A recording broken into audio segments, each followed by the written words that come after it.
শুভ দুপুর বন্ধুরা। আজকে ষষ্ঠী, তো আজকে আমার মায়ের হচ্ছে জামাই ষষ্ঠী, আর আমার হচ্ছে আমার মেয়েকে নিয়ে ষষ্ঠী। তো আমার রায়কে নিয়ে এটা নিয়ে সেকেন্ড টাইম ষষ্ঠী হচ্ছে। তো দেখো সুন্দর করে রেডি হয়ে গেছি, আর মাম্মামকে নিয়ে পুজোয় বসবো। আর মাম্মামকে দেখো, এই যে মাম্মাম সুন্দর করে সাজুগুজু করে রেডি হয়ে গেছে। তো মাম্মামকে একটু খেলতে দিয়েছি। দেখো সে আজকে গলার হার ঠার পড়েছে, কিন্তু গলার ঢুকে গেছে কোথায় গলার হারটা, দাঁড়া ঠিক করে দিই। যাই হোক, ওকে ঠিক করে দিচ্ছি। তো এই হচ্ছে আজকে আমাদের লুক।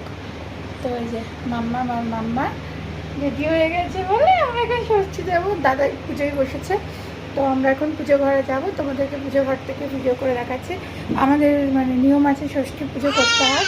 আমার শ্বশুর বাড়ি কী নিয়ম আমি জানি না, কিন্তু মায়ের পুজো করলে আশা করি মা কখনো কারোর অমঙ্গল করে না। তার জন্য আমিও আমাদের বাড়িতে যেহেতু ষষ্ঠী পুজো করতে হয়, করে জামাইকে ষষ্ঠী করে আমার মা, তো সেক্ষেত্রে আমার মাম্মামের জন্য আমি একটা পুজোর আয়োজন করেছি।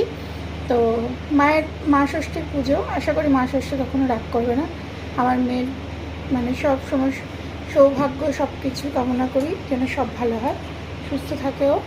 তো যাই হোক, সেই আশায় মায়ের কাছে আজকে ওর নামে প্রার্থনা করে আমি আজকে এই ষষ্ঠী পুজোটা করবো।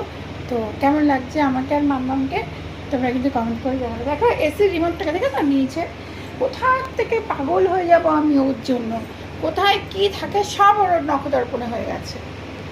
চলো তাহলে পরে আবার কথা হচ্ছে।